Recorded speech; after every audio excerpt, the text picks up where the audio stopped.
Evening, everybody. Welcome to the Biz Shiz show with Jung and What's up? the handsome and all-knowing Nick. Thanks for joining us again. It's again we committed to do this. Every week, Tuesdays at 8:30. Where we can just have a real good yarn about business in a real and a practical kind of way. All the topics surrounding business. Typically, we're quite strategic and mindset orientated around it because if you can solve or sort those things at that level, your tactics and your implementation, your actions, they're a lot more effective, let's say, at pretty much getting you towards your goals quicker. If you're tuning in, say what's up. It's always nice to know that we're talking to people. We always see the numbers on the screen, but of course that's not a name and a person. Tonight's topic is delegation in your business. And the topic again at a strategic and a mindset level, it's about leverage. It's about focus. It's about your mindset being able to focus on the things that are of high value. So it's a pretty important topic. Personally, I'm not a big fan of the word delegation. I just think it's got some weird connotations to it. If you look up the definitions, it's actually fine. But I just think we or a lot of society can tend to use it as a subordinate or lesser than me kind of implication or connotation, but I don't think it is, right? I think when you think about business, it's team sport, just like rugby. You can only get so far playing rugby by yourself, but really, if you want to be the All Blacks and be the world best, you need to have a team around you. And it's about people empowering people. I prefer the word empowering over delegation. Empowering people to play their position, that is most suited to their talents, their preferences, and their natural skills and where they get joy. And peeling the oranges, bro. Yeah, peeling the oranges. Yeah. No. Probably just taking the half-eaten oranges off the field the players, or off the guys that get the game time. Yeah. Just take it out the trash. Take it out the trash. I'm the janitor, bro. So it's about I think empowering people to play in their lane, man. And if you look at Beauden Barrett, I mean, he could probably play prop, he could probably play winger, as he probably has.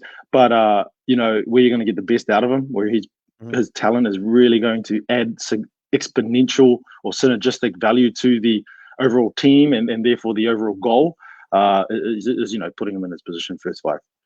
Yeah, are you back, brother? Yeah, bro. Yeah. Yeah, okay, cool. So that's what the topic is about tonight, right? And so we're going to go through some tactics stuff, and then again some strategy. But again, say what's up in the comments. And what we're keen on is your thoughts on delegation. Are you doing it? Are you not doing it? Should you be doing it? Are you holding your business back by trying to do too much stuff, or are you getting bogged down by the tedious, menial kind of stuff? So I'll go do some sharing, and Nick's going to say what's up. Yeah, so good to have you guys on. Jump on, whoever's on, jump on, check us a comment, say what's up. Let's have a chat tonight about where it shows up in your business. Where do you know that you've got tasks that you're doing that you really don't want to be doing, or that you really crikey, this is just not a good use of my time. So we're going to explore that a little bit tonight. We're going to talk about a little bit later in the piece. We're going to talk about the power of an assistant, and even how to select someone to be an assistant for you within your business. And one of the key things I think is really understanding what your strengths are, but also knowing where your weaknesses lie, so that you can build a team around you that will be able to fill in those gaps. Because like in any sport, like you just said about where you put the players on the field, absolutely matters so much in business. So really just first of all, it's getting clear on what the challenges that we want to sort. Once we've sorted out, once we know what it is that we need to fix, then figuring out who the right fit, the right personality, the right type, personality type, or what's the word I'm looking for here, John? No, I'm not with you, mate. Yeah, no, I'm thinking. I can't multitask. Yeah, no, you can't. You're Allman. Yeah. Oh, anyway, he said that. He said that. We're going to record that. Oh, it's all recorded. Hey, mate, you've said way worse things than me. No, I don't know what you're talking about. Yeah, you do. But yeah, so as I say, let's have a bit of a chat tonight about your business. You know, are you feeling like you're leveraging your business? Do you have, do you have team members that help you out, or do you have are you running an adult daycare? Um, do you have trust issues yourself? Empowering other people in your business, is that a challenge that you can't let go? That you can't, you know, allow people to do their jobs because you're always micromanaging. That can be a very real thing too.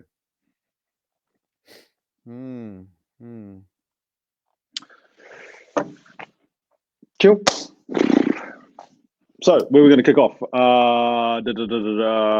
Delegation in your business. What is delegation in your business, Mr. Nick Hoyle? So look, as I sort of alluded to at the start of the chat there, I think it's it's really, for starters, it's understanding if you know that you can't do everything in business, and I think it's putting your ego aside and going, actually, do you know what? I don't know everything, and I know that if I really want to move my business forward and go from a one-man band, a small player, a solopreneur, whatever you want to call it, and actually really build an enterprise, I'm going to have to let go of that somehow. And then once to do that, I'm going to have to get honest about what it is that I like doing in the business, what I'm good at. Like, we say every week, build your business around you and what you enjoy. And from there, hey, cool. Then we can start to get tactical. But I really think this early in the piece, let's keep it high level. Let's keep it mindset. Let's keep it,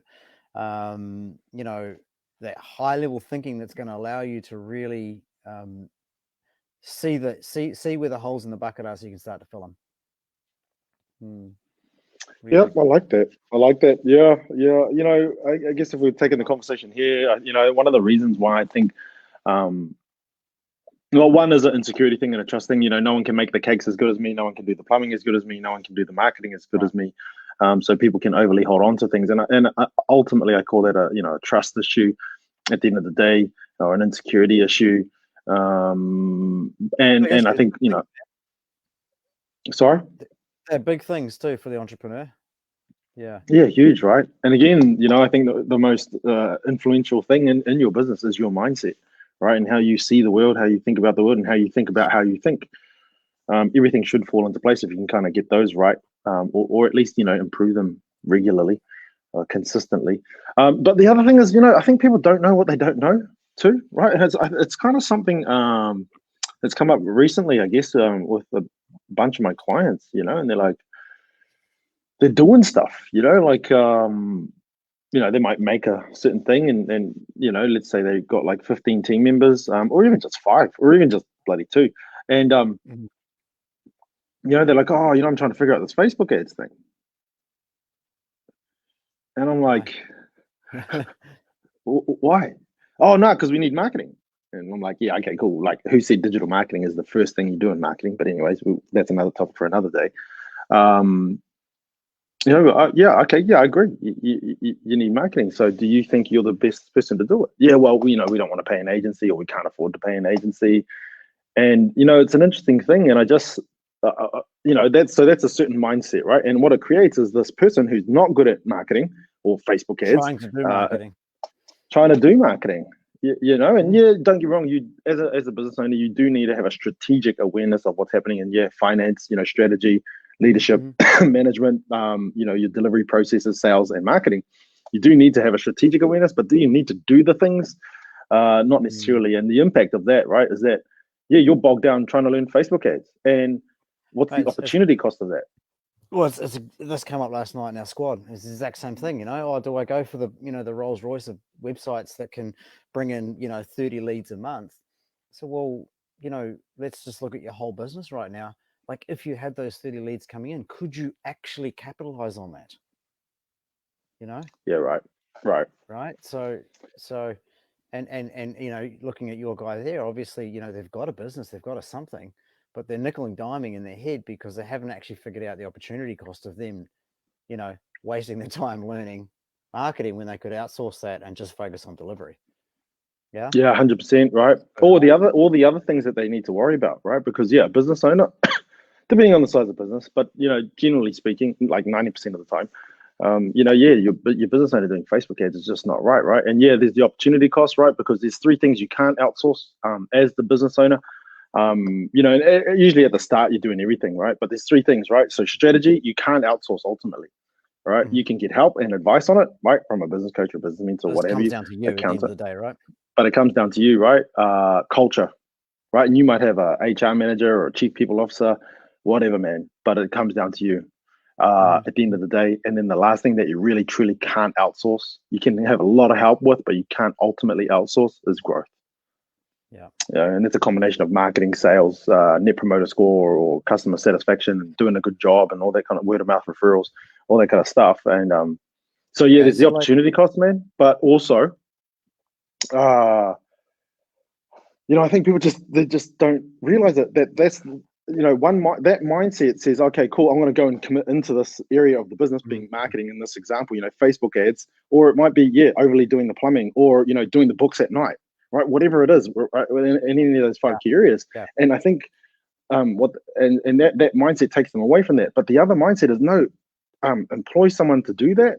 Whether it's the books, whether it's the Facebook ads. Or get someone on the tool so that you're not so much on sweeping the floors and things like that. And then your mindset is a different problem, let's say, because it feels like a problem to a lot of people. Then it puts the business owner in a different mindset, which is, how do I get more revenue to pay for this team that I've invested in? Cool. And that's the high level, right? That's where we need to start. That's a far from. better mindset for you, right? Because you can solve those problems. It's very hard to outsource the problem solving at that level or around that question, right? Whereas doing the books or doing the Facebook ads or sweeping the floors or doing the plumbing.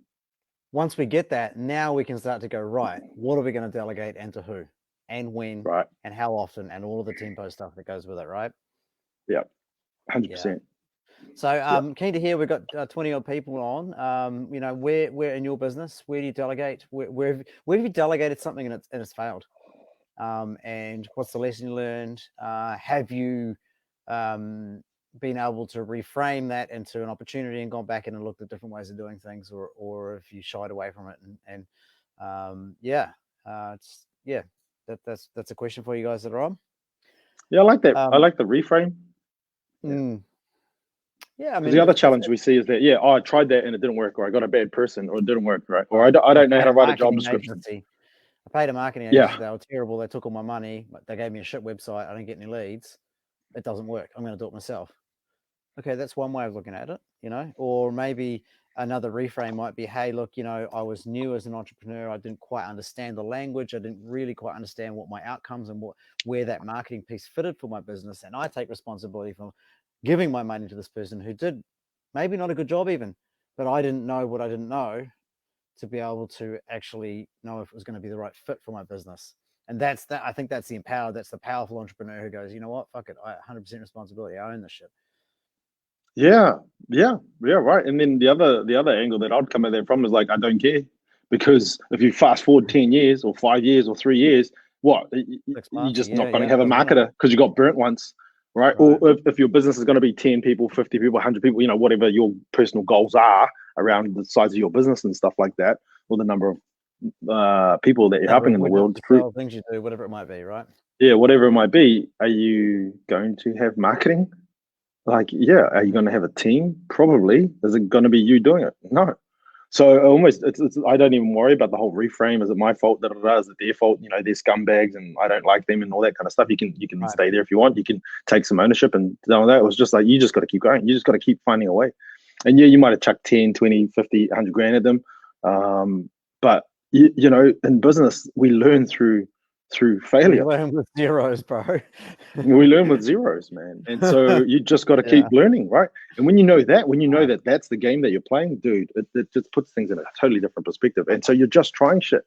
If you don't know how to hire people, well, shit, you better learn. And when you've done it once or less than 10 times, you're probably not that good at it, right? Just statistically. When you've done it 100 times, you're going to be pretty damn good at it. So you better get your reps in. Yeah, man. You better start on your Hyundai now. Man, I'm going to come back to again, mindset stuff. But Robert Kiyosaki wrote the most incredible book called Before You Quit Your Job. And yeah, you may not know this one, but I actually read this because I knew I wanted to be in business. And he says at the start of that book, he says, man, you got to go out and you got to learn how to sell.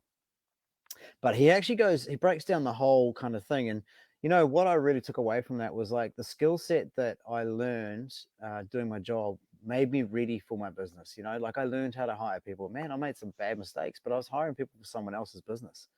And you know what? Like, you get good at interviewing, you get good at these things. And those lessons in my early 20s were worth so much when I was actually starting to run my own business, to hire my own people, because I'd already had the real bad calls on someone else's wicket, so nice. Now, not everybody's got that luxury, but there is plenty of tools and stuff out there that you can, you can HR people, there's all sorts of stuff that you can get into. But yeah, that's so, and that's where having a coach or a mentor or a someone you can bounce ideas off. Or if you're on here and you want to bounce ideas off us, man, throw us at them. Like, in my early 20s, I had 22 staff. I was running 4 stores that did 100 grand a week in sales in the retail business I was involved in. So, and that was some fast lessons, man. So, definitely, yeah, it's powerful shit. Anyway, I don't know where I went with that, but I think it's kind of relevant. Yeah, totally. Yeah. Well, one thing I will say, about me being an employee and management and stuff like that under a corporate umbrella, you know what, man? I don't think a lot of it transferred over to, when I went out on my own, if I'm honest, like hiring and firing, all that kind of stuff. I probably took for granted all the resources and all those processes and system and strategy behind things. I kind of just said, oh, look, I'm ticking a box. I got to interview this person. HR's shortlisted this thing. So yeah, interesting point. You kind of went into, learning your lessons and doing your reps, right? And the benefit of having it under someone else's on someone else's ticket. Yeah.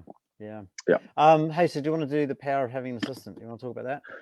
Yeah, right. And so this is one thing that I do think, for a lot of the viewers, I think, a lot of us maybe have less than 5 employees. I mean, again, statistically in New Zealand, 90% of us do. So, right. And so I think assistants specifically, and obviously there's the whole, I don't know, they manage your calendar, do your emails and all that kind of stuff. That's pretty obvious. But I wanted to come at it from a different angle and say, I think, again, people don't understand the power of leverage and freeing up the founder's time and mind to focus on the high value things. Again, this is something that's come up with a few of my clients lately. Oh, shall I get a marketer, or I need to invest in marketing, or I want to hire a new employee? And I'm like, yeah, so who manages your calendar? Right? And me personally, right? Like your calendar is, your time is one of your most valuable things as a business owner, as a founder. The most, right? And your calendar is probably one of the best systems, if not the best system, to manage it. And how many people do it poorly, right? Or are going through the laborious tediousness of, hi, what time suits you in a couple of weeks? Here's 3 times. Get back to me about which time suits, and that whole back and forth of that organizing meetings and all that kind of shit. Organizing all that kind of stuff. And so, the power of getting an assistant, man, is and especially, so me personally, I'll use those voice things. So yeah, instead of worrying about Facebook ads and hiring a new team and all that kind of stuff, man, like get yourself leveraged up.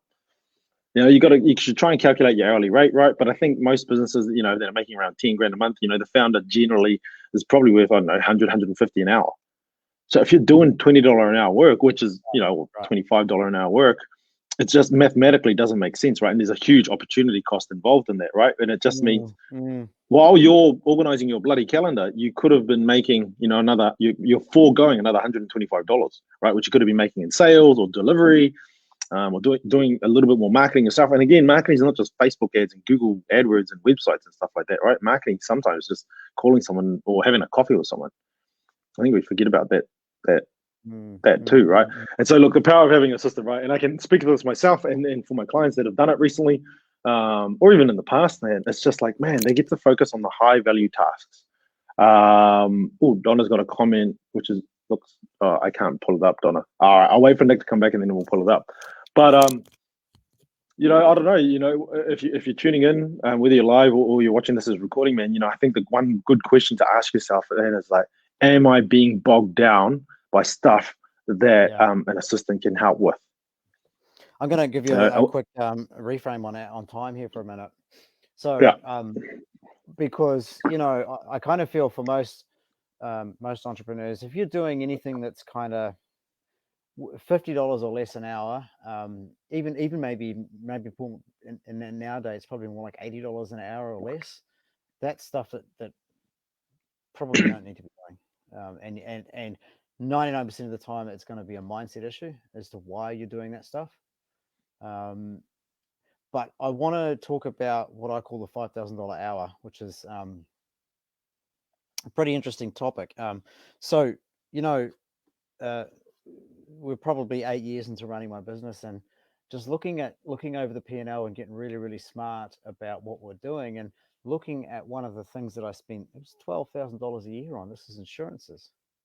And so, by taking myself out of the business for an hour and having a meeting with an insurance broker and discussing our needs and really getting really clear on what it is we need, basically cut that bill in half over a year. So like I say, I call that the $5,000 hour, but in that hour, I put $5,000 in my net profit for the year, just by actually taking myself out and not working on so-and-so's project or the things, and actually focusing on what's really important and how can I leverage myself in the business. So, and I just want to think, like, how many opportunities like that are we missing because we're worrying about entering the invoices at 10 o'clock at night, when we should be looking at how can I find myself a digital marketer that can deliver me X amount of leads. It means I can operate at full capacity and I can operate at full margin and I can pay someone to do this.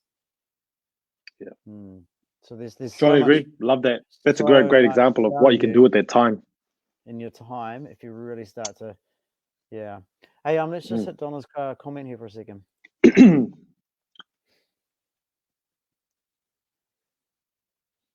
Interviewing for my second team member this Thursday. Interested to know your top 3 interview questions and why.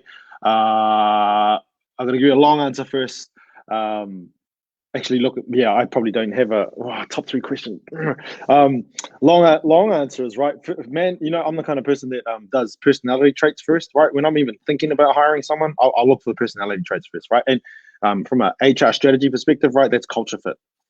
So they need to be honest. They need to be hardworking. Actually, I don't like those ones. It's more like proactive, highly motivated, goals orientated, right? All that kind of stuff. Holistic well-being is really, really important to me, man, because somebody, extreme example, somebody who doesn't take care of themselves, they're just going to drag the chain, let's be honest. But someone who does, they're going to be more of a high, consistent performer. Right, so I do the personality thing first, and then I do the job description thing. And the job description thing is usually kind of built from the bottom, right? And I think we've talked about this a couple of times on the show, where it's kind of the task down the bottom, and we want to hire at the bottom. Generally speaking, I think it's a really strong HR strategy. Hire slow, fire fast is another HR strategy. My top 3 questions is, so by the way, right, when I'm in the first interview or the second interview, so I don't know, because I tend to have 2 interviews. One first one's kind of a meet and greet in context, and then that one I'm kind of like, what do you know about us? Why do you want this role? Why do you think you're gonna be good? What are your goals in life, kind of thing. So again, I'm just getting a feel for the person in the first interview. But if it's the second interview, usually I kind of ask them to kind of tell me. Ideally, in the first interview, they would have got a good feeling for it, and so it's like, how do you think we grow this thing? It's I generally kind of tell them, hey, this is where we are, this is where we want to go. This is your role within that, and tell me how you're going to do that, right? Because I want to bring leaders into the organization, not team members that I have to lead. If that makes sense. I hope that helps, Donna. Don't have a top 3.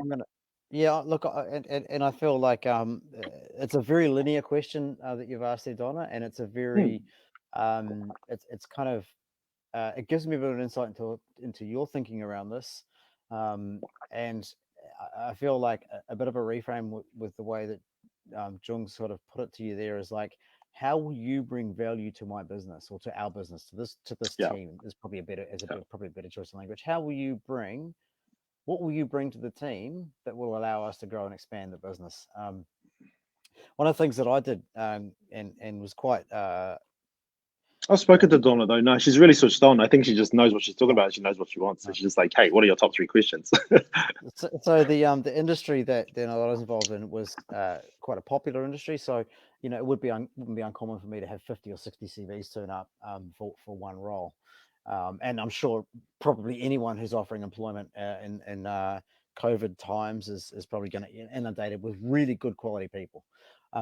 So there's 2 things that work really, really well in that situation for me. The first thing was to do a group interview. Rather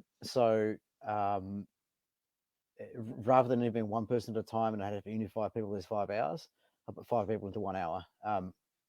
But what I would do was I would preempt it with a bit of an email to them that they could then respond to, letting them know a little bit who they are and why.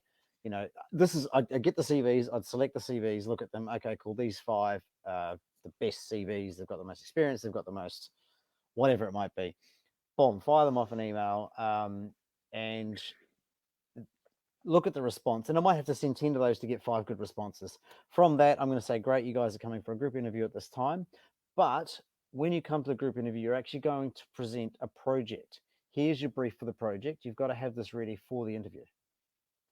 So these guys are coming to the interview, and it was completely based around the industry. And they'd come in and they'd actually sit down and present. Now I could, by watching them present to a group, by watching them how they've researched, how they communicate with other people in the group, I can already see so much more about this individual as if they're going to be a team fit and if they're actually going to hustle for this job.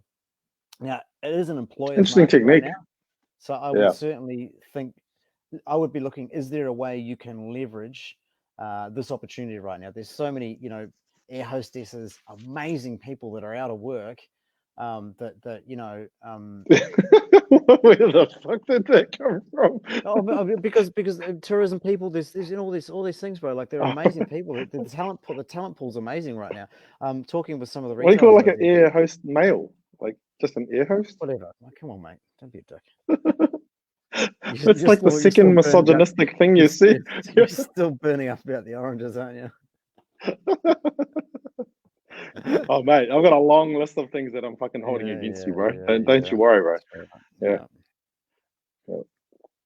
Yeah. Anyway, that's just like, I just think you've got to think smart at this time, and there's a lot of opportunities for leverage in that space. And if you get creative and get smart, not only does it give you a much better insight to the person, but it also gives you it sets you apart as a company. Like, frick, I'd like to be a part of this company. I'm not just sitting in an interview face to face talking blah blah blah blah blah. This company seems cool and fun. Anyone from HR listening? Because shit, I wonder if it's legit. Are we allowed to do? Are we 100% legally allowed to do that? Because there's litmus testing, and I know you need to pay for litmus testing, or technically by the letter of the law, you're supposed to pay for litmus psychometric testing. You can do, because you're kind of asking them to. It's almost like kind of work. Look in my eyes when I think about look at. I mean, look, keep it simple, man. Like, this was they had to type a page of documents out, and come in and present their ideas. It wasn't exactly. It wasn't rocket science.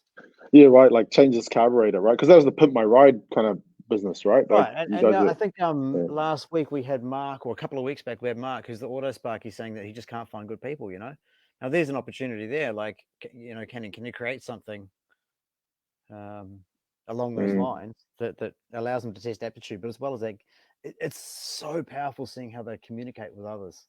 Frick, man. Yeah, I like that one.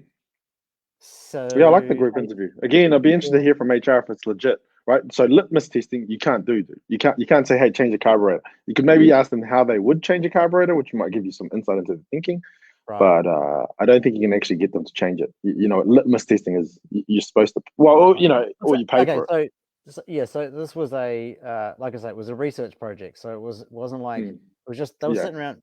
Yeah, exactly. So she's just commented, Donna has said, interesting idea on the group interview. I've had 78 applications and down to the final 5. So I've done a written question idea, but I like the asked idea of how they contribute to the growth journey. 100%. Yeah, and that's why I kind of wanted to reframe back to what John said, because you really want to get into You don't want to get into a position of them coming in expecting, their expectancy is that you're going to tell them what to do every day. You want them to come in and go, right, Donna, let's make this thing rock and roll. Here's some ideas that I've got. What do you think? Let's get them moving. Yeah, I'm such a people person, man. Like, yeah, it's so important to me that I get the right people too.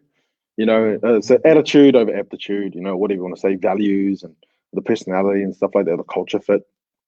Yeah, right. And then I want them to be, growth orientated, right? Because we're all here for sales at the end of the day. We're all here to grow the business. Like that siloed thinking. So yeah, totally agree. I do like the group. I like the group interview. I'm going to pop this one up from Stu. Stu's a real good bloke. He's helped me out in the past. So what's up, Stu? Good to have you on, mate. Hey, man.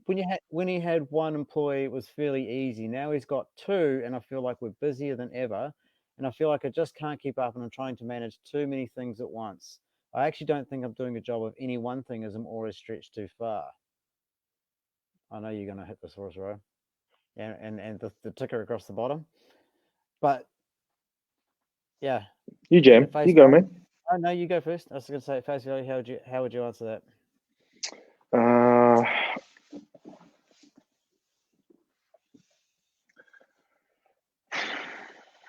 Yeah, one is oh man, there's so much there, right? It's contextual. So I'm gonna speak generally, Stuart.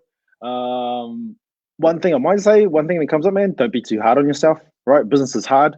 Especially at kind of 3 employees, man. You are doing everything, and so you're probably dropping some balls. But just know that, man. Know that you're gonna be the All Blacks, but you're playing grassroots rugby for now.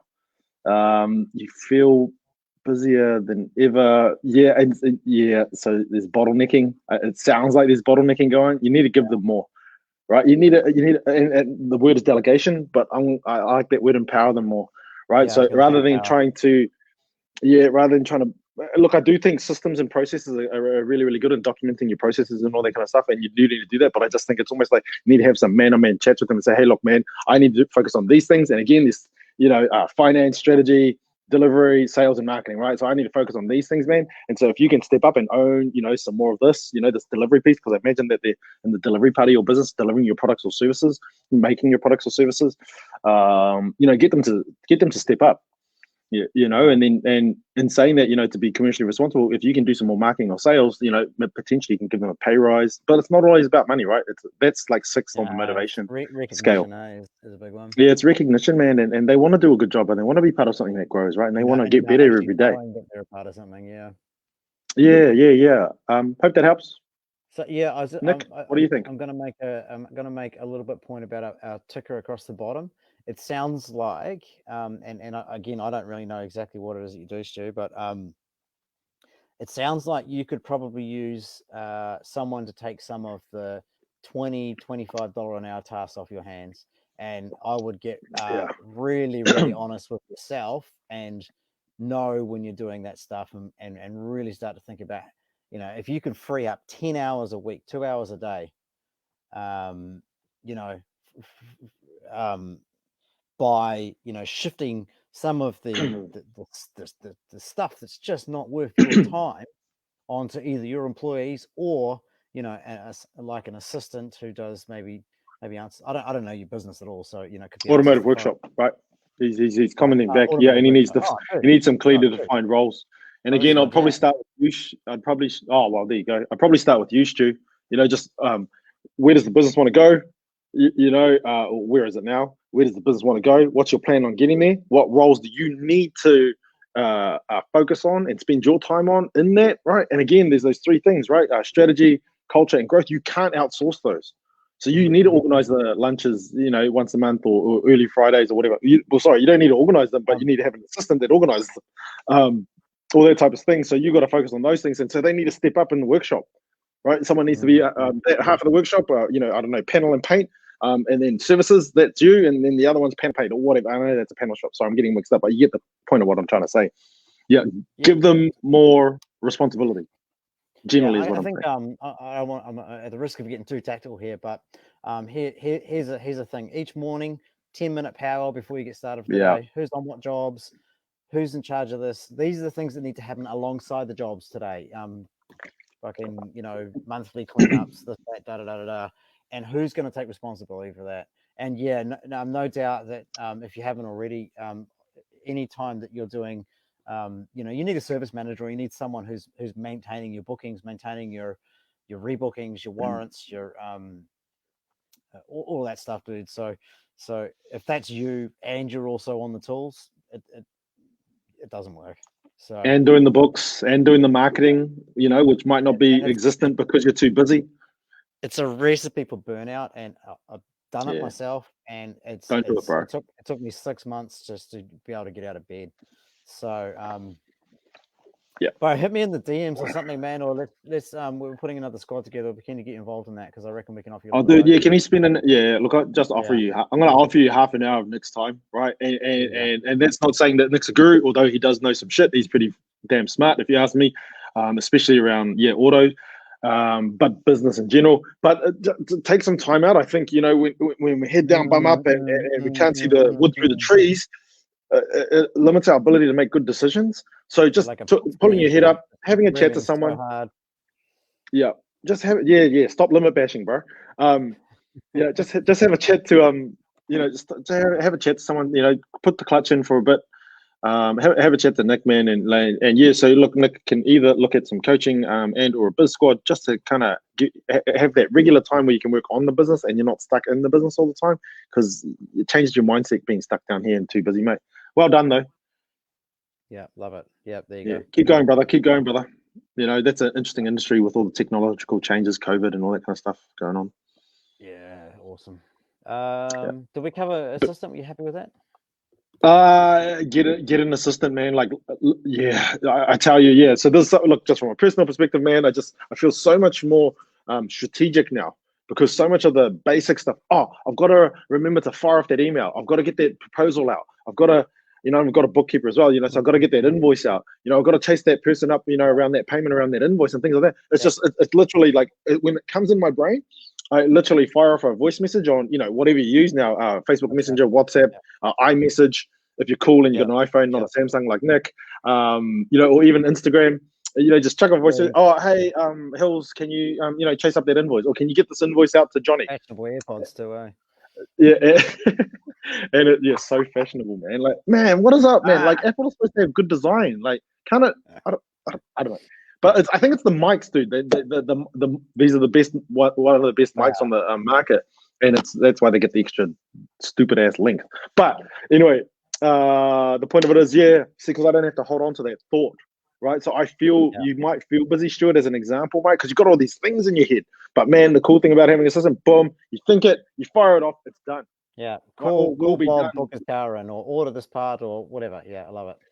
Yeah, look, and one challenge I've heard is like, oh, I don't have enough hours for an assistant here, or I don't have enough money for an assistant. Start them on 5 hours. Help them to develop their own job, right? Help them develop a system to manage your calendar, or book bobbin and all that kind of stuff, right? Start small, man, and especially in the COVID environment. But even, there's the odd, parent at home. So many of that. Which may be male or female. Yeah, look, yeah. So I couldn't live without Sharon at the moment. Like, she's amazing. I love you, Sharon. All right, bruv. We're running overtime. So Biz Shiz, what's the haps? My South Island squad, we wrapped up last night. Our last one. It was pretty cool. We had some really cool outcomes with that group over the 4 weeks, and I don't want to share too many kind of personal details, but there was a relationship challenge that has been solved. There was actually another big relationship challenge with a supplier and a contractor relationship that was really festering, that has all been resolved now. And I'm really excited to see what happens with her business. So and what was the cost to the client? It was 3 hours over 6 weeks, and now they're solving 5-figure problems, right? I'm just so excited for her. Like, she's got new lines coming out, and it's just and you could see the stress over that sort of few that 2 months we've been together just shift, which is epic. Yeah, nice work, brother. It's cool. Yeah, where are we at, man? We're trying to focus on this podcast. Life's pretty busy for both of us, right? you're moving houses like 5 million times, right? Yeah, I've got things happening with my kids and my family and stuff like that. Business is going really well.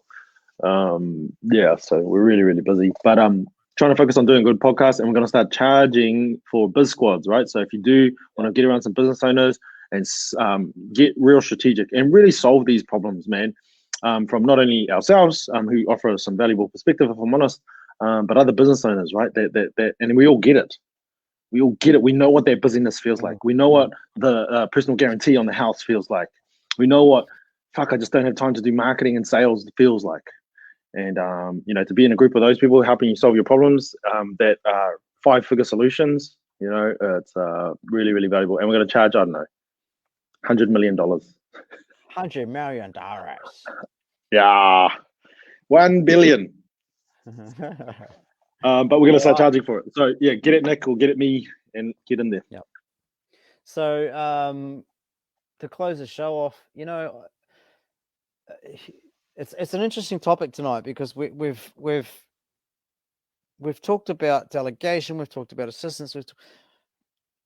Again, it comes back to, bro, for me, it comes back to where's your headspace at? Are you thinking like an entrepreneur, or are you thinking small? Are you thinking like a technician who's just created himself a bigger, better job and runs a adult daycare center? I like that, man. Something I dropped on a client the other day was, dude, why are you trying to play big but act small? Yeah. Wait, because they couldn't get their head around. I don't know, man. Dude, it was like $500 or something like that. And I'm like, how are you gonna get big when you can't even pay $500 for something? Like it's just not gonna happen, man. It's not. It doesn't work that way. Where you just play small, right? And then all of a sudden, just amazingly, you just grow massive. It's like at some point, man, you're gonna have to start playing big, start taking risks, really put your balls on the line. So an argument for Stuart is, mate, go. And I'm not saying this, right? But just I want to make a point here around playing big, man. Is whatever cash reserves you have, or maybe you've got some cars that you kind of done up and you can kind of flick off, right? Sell them, invest in team, invest in an assistant, invest in some marketing. The assistant's going to handle your bookings, so they're pretty much a salesperson as well. And crank it up, man. Get yourself off the tools more and more and more, and just grow this damn business, man. Think about, how do I get another site? How do I get another 5 sites? Because we know that,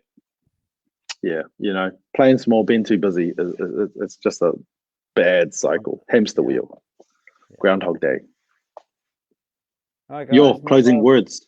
Oh, yeah. Is that it? Was that closing words? That was it. Closing words. Yeah. Protect your mindset. Think big. Play big. Love it. Catch y'all next week, team. Good to see you.